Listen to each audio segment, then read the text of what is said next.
And thank you, the organizers, for inviting me to spend some time here. It's really a great pleasure. I'm going to talk about a little bit about some of the work that I've been doing with Professor Salinas at the University of São Paulo in Brazil.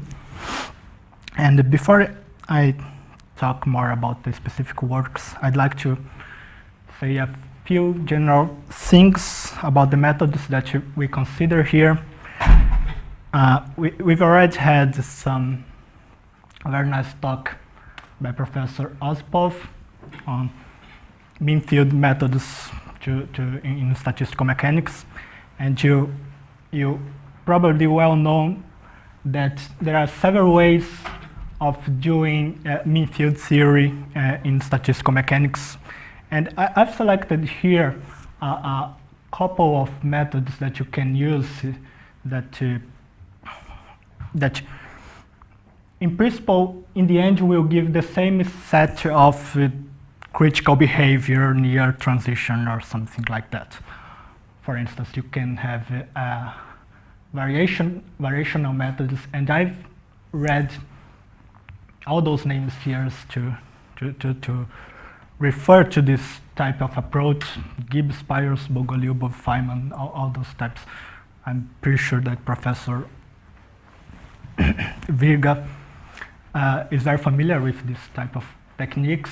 You have Weiss molecular theory, and if you think of the Myers-Alpert theory, it's much in the same type of approach that Weiss molecular theory for ferromagnetic systems. You have Bethe-Pyros approximations, and one thing that I haven't seen in this program so far are infinite range models, and that's what we're going to consider here, and that's what I'm going to present some results for some very elementary models in this, using this type of behavior. You also have, for example, calculations on a Cayley tree, and if you think of a large system and just think of the bulk properties, you think of a Bethe-Lattice, and of course you have van der Waals or Landau phenomenological theories. And I'd like to start by showing a very simple Hamiltonian. In statistical physics, people usually love the Ising model, and it's really a very simple thing to introduce concepts. And what name is missed in your list? Onsager, I mean. Onsager? Yeah. Yeah, I'm not really sure if the Onsager approach is well, yeah. It's the same level. Well, okay, yeah. And if you think of, for instance, the Ising model here, you think of some spins distributed in a regular lattice, for instance, and they interact via this Hamiltonian here. You can take this parameter to be positive, and you can think only of nearest neighbors interactions. What I'm doing here is just adding and subtracting the mean value here. If you have translational invariance, you don't need to put the index I here. And I can now split the fluctuation term here. And what we do, what's behind most of those mean field approximation is just that we neglect fluctuations. And that's usually fine if you're very far away from the transition, but you know, when you get close to the transition, fluctuations really get bigger and bigger, and that's why mean field theory usually works well to describe qualitatively the phase diagrams. But if you think of universality and critical exponents, it will not give you a good answer in general. If you want to consider this type of things, you have to look at more sophisticated approaches like the renormalization group, for instance. And well, I told you we're going to use those infinite range models. So I will start with a very brief solution. I'll speak a little bit about this infinite range easy model, because just to show you the basic steps that you have to take to solve this type of model, and to show you that it's a really very simple approach. And it's interesting because I think the first person which proposed this kind of modeling was Mark Katz, which was a brilliant mathematician of the last century. And what he does is he wants to calculate something. He relishes exact calculations, so he deforms the model. He will not approximate anything, but he considers that all spins and the legs interact with each other. And you have, of course, if you do this type of approximation in the model, you have to divide by n here, so that the free energy in the end will be an extensive free energy or something. And well, we may write a partition function for this infinite range easy model, simply given by this. And then to solve the model, you have to find some way to linearize this term here, this quadratic term here. And there are several ways you can do that. One that's probably the easiest is to consider a kind of Gaussian identity, like this one here. If you replace lambda by beta j over 2n and a by the sum over the spins variables here, and you consider this Gaussian identity, you see that you get on the right hand side of this equation a linear term here for the sum of the spins, and that's easy to calculate the trace later on. So you have decoupled the system. And if you do that, if you choose appropriate transformations here and do some algebra, you get this term, this expression for the partition function. And with this expression, you see that you have an exponential of something that's proportional to n. It's n times a function here, and you can use some of those asymptotic methods to deal with the asymptotic integrals in the limit of very large n. And you end up with this type of free energy here, where m satisfies the well-known equation of states. That's the magnetization equation of states in the case of ferromagnetism. Well, that's all I had to say about the Ising system, but you can think as well of a model that goes in the same sense for nematic liquid crystals. And of course, some people prefer to work with this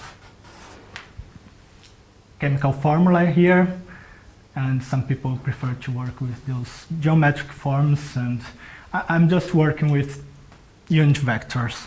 And I'm doing something even simpler, that is to consider that the vectors, the orientation of the vectors are restricted to the 3 Cartesian axes in what's called the Zwanzig approximation. Well, in this sense, you can define this model that we have called Myers-Alpes-Zwanzig model, but you could as well call it a Leb-Vollacher model, because it inherits some of the lattice character of the system.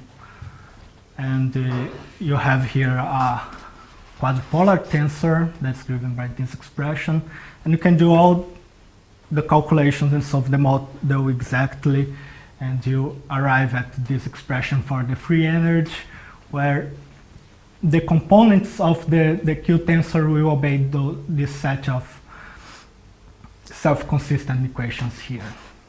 And with this, you may do all type of analysis and find a transition temperature from a nematic phase to an isotropic phase where those free energies become equal. That's probably very similar to what people in bifurcation theory do in the end. Well, let me now turn to a more specific problem.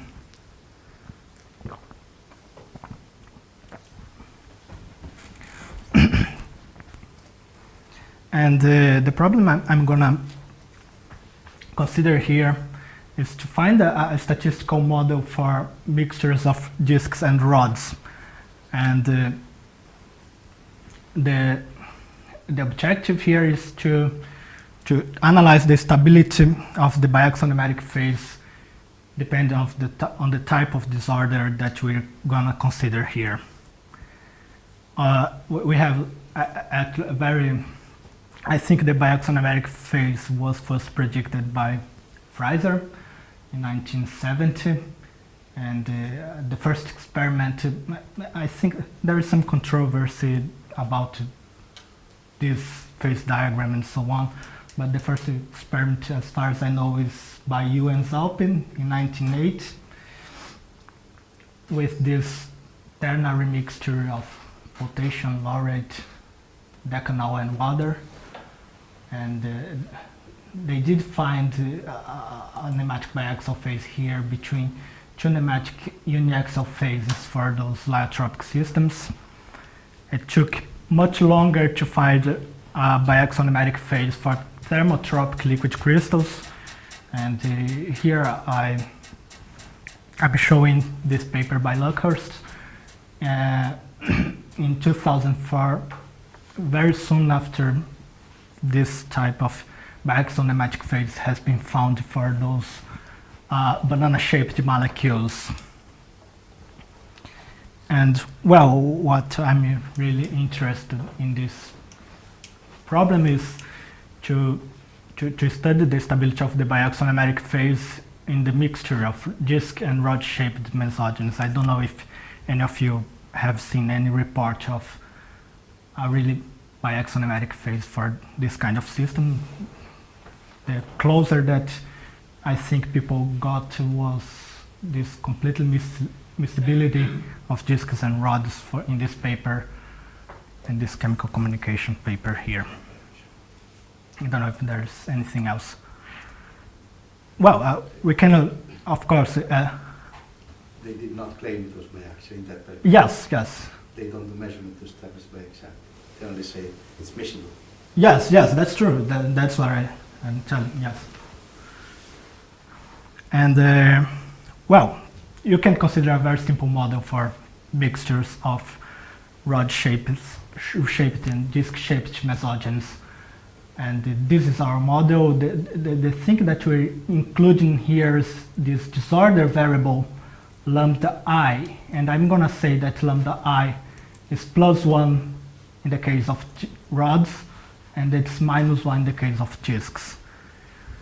Of course, you can consider, if you think of a more general approach, you have 3 types of energy for the interaction between rods and disks and disks and rods. And I have only one energy parameter here, but for the purposes that I'm going to analyze here, it's sufficient to consider only this case. Because what I'm trying to understand is the effect of the type of disorder that I'm considering in the stability of the biaxionomatic phase.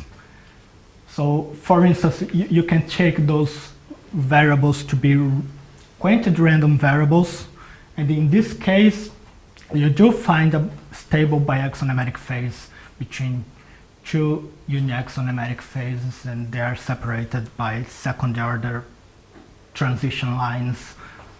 And you have here an isotropic phase to higher temperatures and a multi-critical Landau point, so so on. But you might think that quantity disorder is not appropriate to deal with these systems because they are actually fluid systems, and you might think that those you should consider nude variables, disorder variables.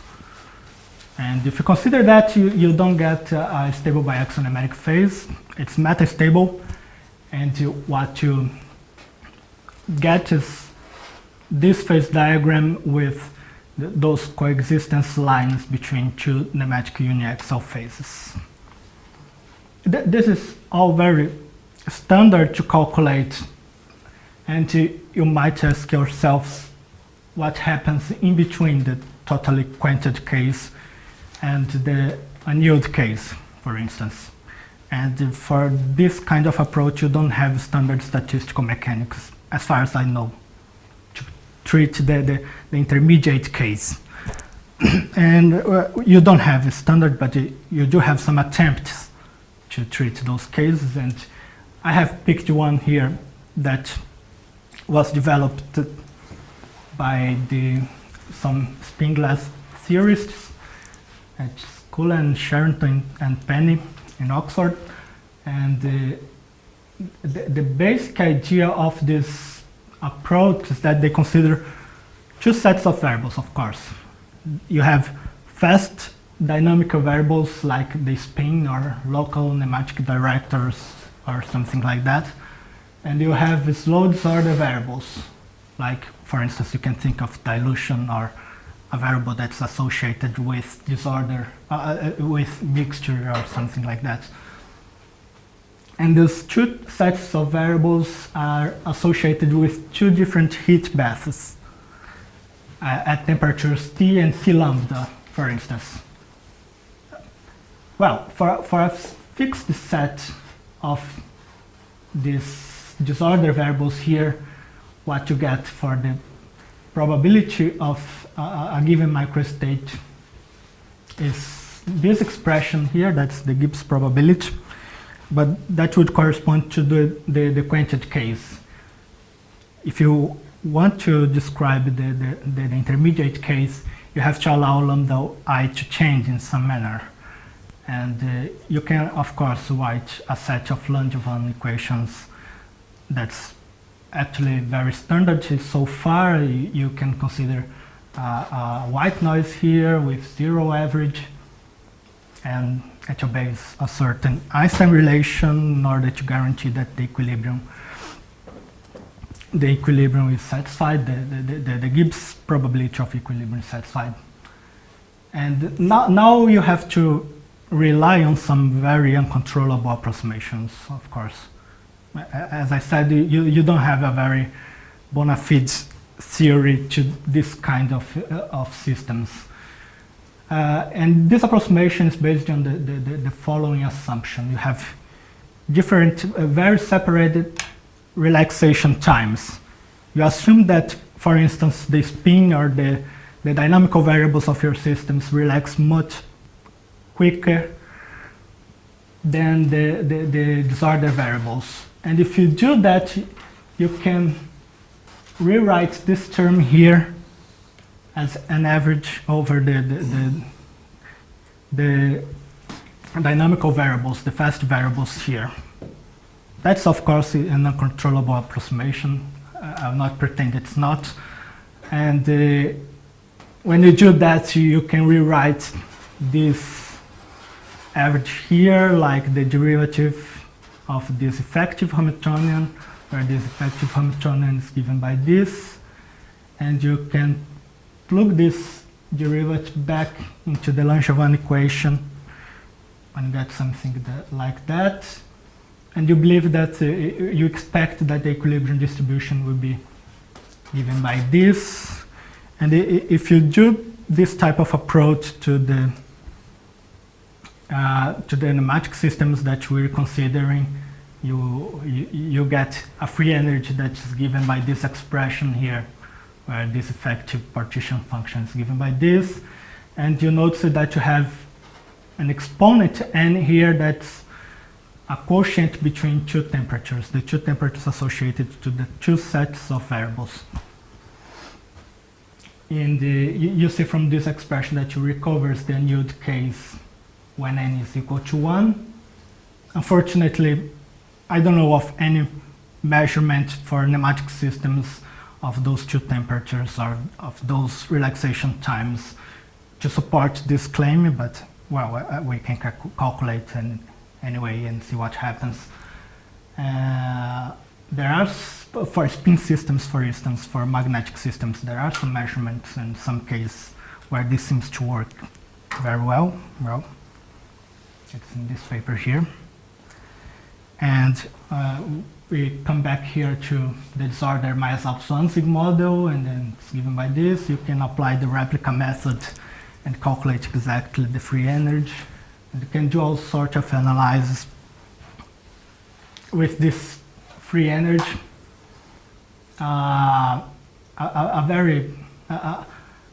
One simple thing that you can do is to expand this free energy here in terms of the invariants so that you can compare with what you already know from Landau-Degen's approach. And you know that when the Z prime here, this coefficient of this I3 square is greater than 0, you have a stable nematic biaxial phase. And this happens when this condition is satisfied, so that if you take the chemical potential equals to 0, when n is less than 9/10, you have a stable nematic biaxial phase. So to conclude, you have, for instance, for quantity disorder, you have a stable biaxial nematic phase. For a new disorder, you have unstable biaxial nematic phase. In this partial annealed case, you have stable biaxial nematic phase for n less than 9/10, for instance. And this type of results agree with other, a little bit more sophisticated analyses like Betz-Lattice calculations, or if you don't take the Zwanzig approximation and just consider the continuous directions of the local nematic directors, you also get the same type of results. That's it. And you have, of course, some issues. We inherit with this approach some of the, we consider a lattice model, and then it's difficult to address the subject of if it's a biaxial crystal or a biaxial nematic liquid crystal. You can address with this type of approach, of course. If you think of lyotropic liquid crystals, it would be more interesting to have a polydisperse, in principle, a continuous distribution of shapes, not only two types of shapes. That seems to be the most interesting case for experimental lyotropic liquid crystals, and we don't know how to do it so far. And of course, we have no idea about the measurements of those time scales and two temperatures.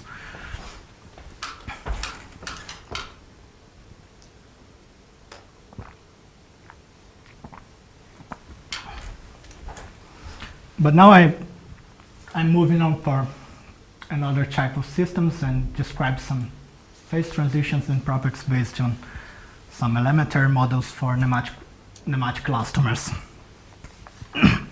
And unfortunately, I'm not so very good speaker as Professor Warner here, and I didn't bring here one of those elastomers to show you some of those very interesting phenomena. And I'm showing here a picture that I took from the final lectures on physics.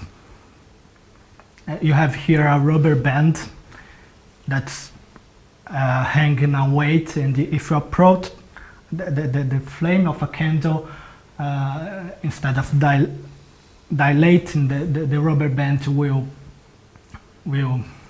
contract and lift this weight.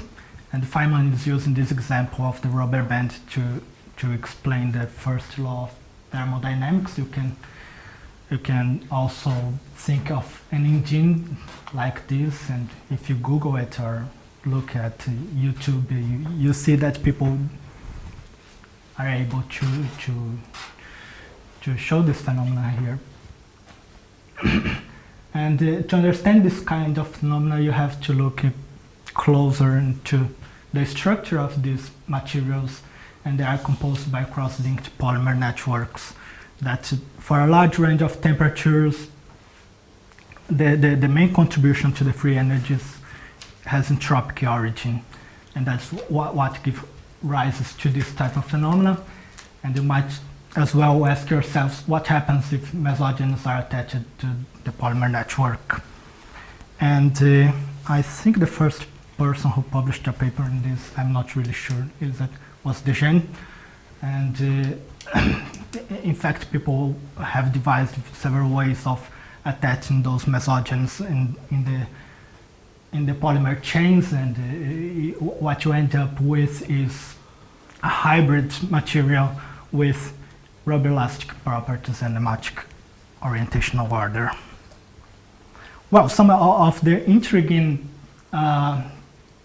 experiments and phase transitions of these systems is, for instance, the nematic to isotropic transition. And it's curious that in contrast with what you expect from simple Landau-Dejean theory for simple nematics, you don't have a first order phase transition, but you have a continuous one. And this is one of the subjects that we're gonna to address. Another is this polydomain to monodomain transition. Know that you can synthesize these materials in the polydomain state. Then if you extract the sample, you can align those domains, and what you observe, for instance, for the nominal stress as a function of strain is a curve like that. You have a polydomain to a monodomain transition that's basically characterized more or less like a curve, with a curve of this type. And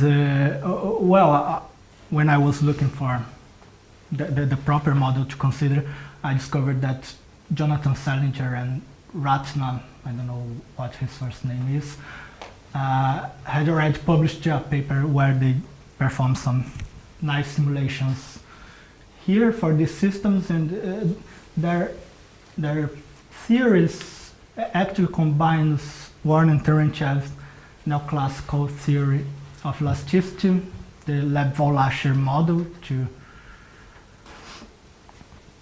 give the interactions between the mesogens, and random field interactions. And what I'm gonna do is something very similar to Jonathan Salinger, but at the mean field level. I'm not considering simulations here, but you consider a model that's in some ways very similar to the one considered by Jonathan Salinger in his paper. And we have a Hamiltonian that's given by this long expression here. The first term is just what I've already explained to you in the previous models. The second term comes from Warren and Terenchev theory of elasticity, this adaptation by Jonathan Salinger. I'm not gonna give details of the derivation. We derive in a very similar way that Salinger derives in his paper. You have also this term here, that's the free energy of the isotropic rubber, and a random field interaction that I'm gonna say a few words more about it. We'll consider uniaxial compressible deformations along some direction given by this distortion director M here, so that if you consider Cartesian coordinates for M along the z-axis, you have this expression for the distortion tensor.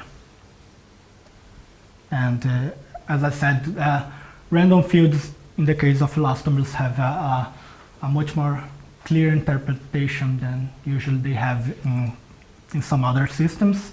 They are usually associated with interactions between the mesogens and the crosslinks.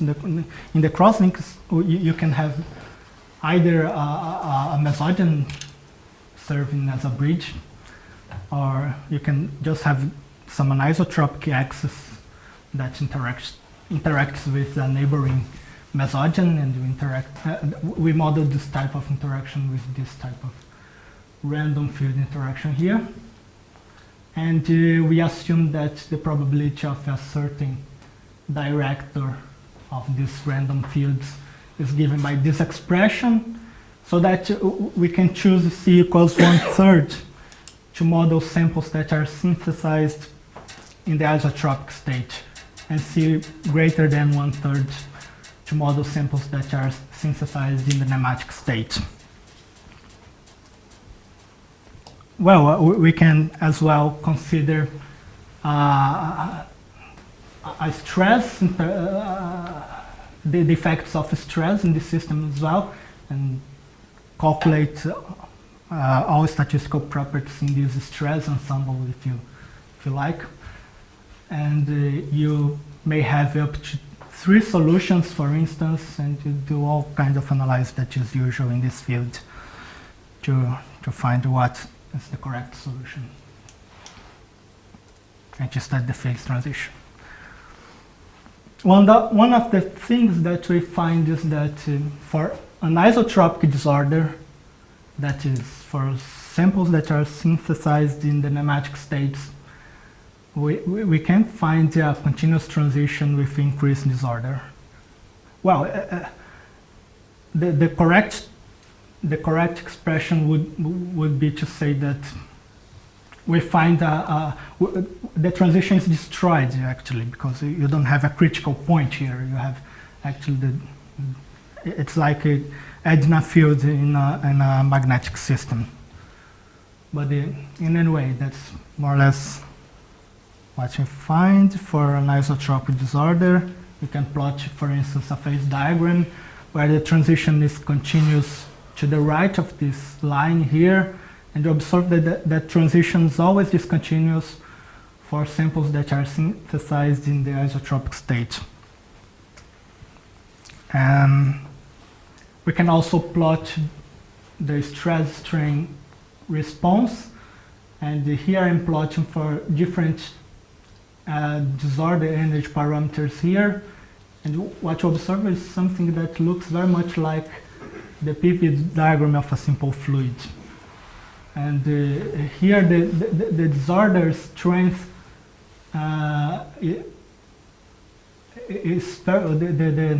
causes a very similar behavior that's found for the increase of temperature here. I don't know if there are any experiments on this type of curves. And if you pick one of those curves here, you have something that looks very much like a polydomain to monodomain transition. So these are experimental curves that I took from a paper by Friedrich and Terentiev, and it looks like a polydomain to monodomain transition. Well, to conclude, we have very simple microscopic description for nematic elastomers. We find coexistent stress-strain curves that are similar to the PV diagram of simple fluids, and this could be a good candidate to a polydomain to monodomain transition, and we also find continuous isotropic to nematic transition. And I'm just speaking very briefly about the soft response of nematic elastomers. And this is an ongoing work. Just to say a few words about what I'm talking about is, for instance, if you have a nematic elastomer that has a nematic order along the z-axis, and you stretch your sample along a perpendicular x, what you observe for the x-axis component of the engineering stress as a function of the distortion tensor x-axis component is a curve like this one, where in this region here you have soft response. That's a response that the system distorts without energy cost. And to describe this type of behavior, you have to extend your distortion tensor here to allow for shear in the xz plane. And one thing that I've found is that, for instance, Zwanzig approximation does not work for this type of system. So I have to consider the full continuous model with NI defined in the unity sphere. And well, I have a lot of curves here that I'm not going to present. It's just to, if someone would like to speak about, has some common interests, please talk to me. And that's basically it. Thank you very much for your attention. Okay, thank you.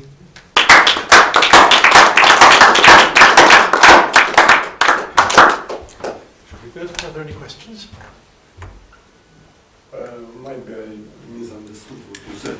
So transition, continuous transition from isotropic to nematic phase, it's critical point. Disorder is so strong that no difference between orientationally ordered and disordered phase. So it's just critical point, not the range of parameters is continuous. It's continuous transition. It's at one point. It's not actually a transition, to be honest. I don't know if it's possible to. If you have, for instance, a magnetic system here, and you have, for example, the magnetization versus temperature here, you have a critical point here.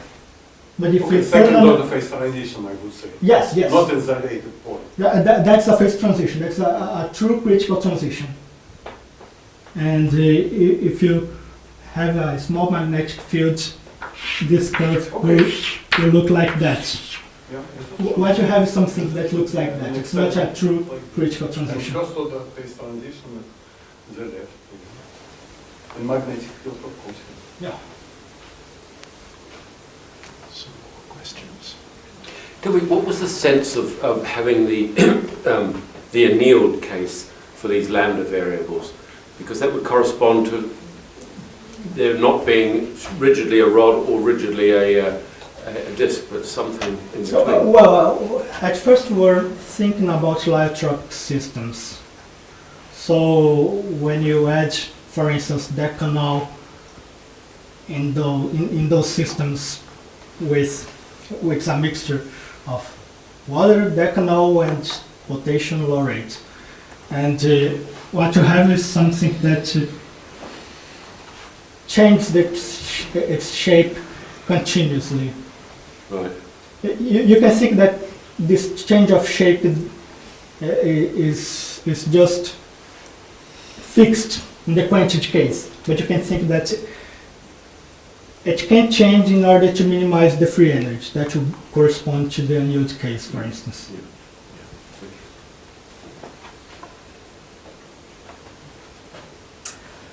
If I understand correctly, you said you don't have soft elasticity in nematic elastomers when you constrain the director to be either vertical or horizontal. So you only have the possibility of having the director vertical or horizontal, right?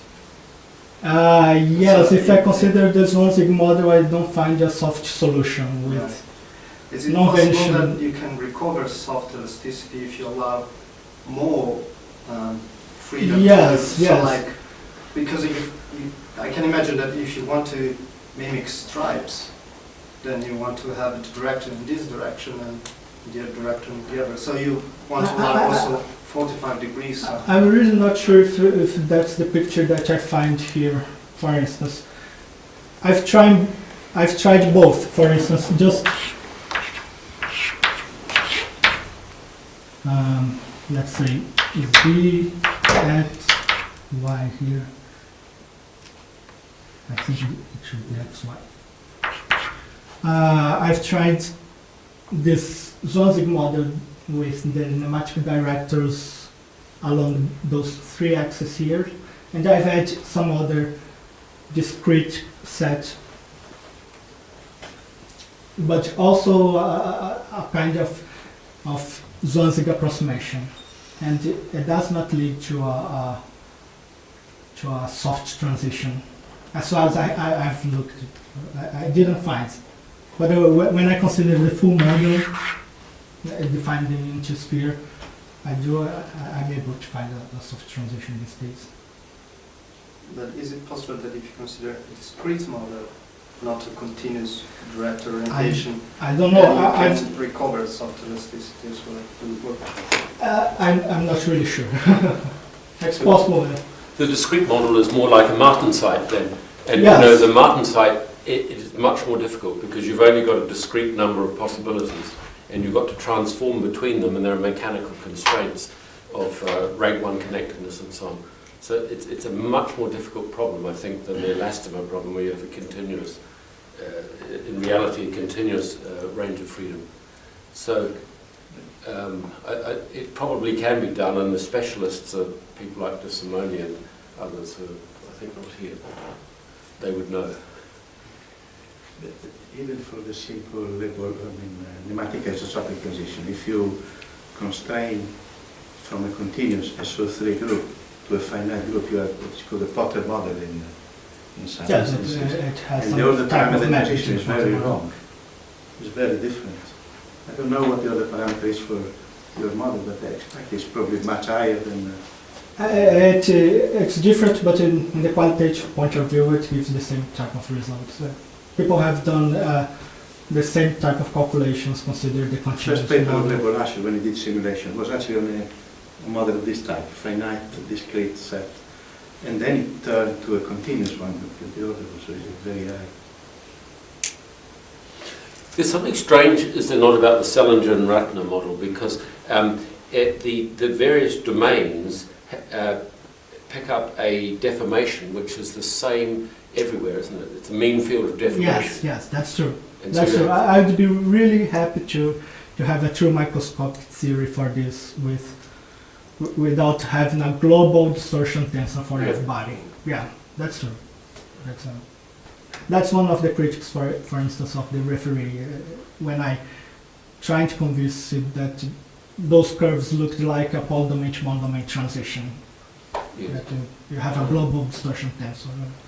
How you know the referee name? Yeah, I was about to say very loudly, I wasn't the referee. Good. Are there any more questions? I had also some minor question. Could you show, please, the last slide in the first part? Yeah, sure. With expansion with I2, I3, and so on. Oops. Which Before- side? In the first part. The first part. Yeah. At the end of the first part, yeah. When you have some, your model, you just map to expansion over invariant I2, I3, and so on. Could you show, not this one? I see. Yeah. Here it is, yeah. It just endorsed I2 cube and fifth order terms. It's just symbolic, or it's a result of this calculation? Because some terms of the same order are missed here. Well, I have this exact expression. Yeah, this is your model. Yeah. Yes, that's my model. And It's the exact. Next, I next calculate slide is the everything. result of calculation in this model. But why no term I2 cube, for example, which should be the same order of the order parameter. Sixth order term, cubic in I2. Next slide. Well, They you are, mean that there are? or they You are can take indoors, other terms in the Landau-Dejean expansion but in the same order. of the same order. That's correct, but the results does not change. I think, for example, if you look at this review paper that one of the of the authors is Professor Longa, and in this paper here they consider just this expansion, and they have a much more recent paper, I think in 1997, a physical review E, that they consider those other terms, but in this case we have considered those other terms, and it doesn't change. The result does not change. But I think maybe the question was, if you take the results of your replica theory, is it the sort of theory that doesn't yield these extra invariants? Is this expression here the sort of result you get from the replica? Or it's symbolic? That is the question. My question, yeah. That's what I get from. Right. And without from this expression, I just do any other terms in the same order of over I2 and I3. All terms, what you got here. Yeah. Next one. It was my question. Why no I2Q? It's the same order. I'm not really sure if I understood the question. Why I3 squared but not I2 cubed? I think that I don't really remember. Phenomenologically, both are the same. But I think that's a result from Landau-Deschaines theory, that the important coefficient is the I3 squared for the stability of the nematic phase, the biaxial nematic phase, not I2 cube. That comes from Landau-Deschaines theory. Of course. In Landau-Deschaines, in any regular expansion, you have to include the same order terms. Yeah. No, but I think that one is different from this one because I think it misses the biaxial term. No, it depends on If combinations of... you do the transformation into R and sine... in this case, some fifth order term appear is not for free, this transformation. But doesn't matter, okay, qualitatively it's the same.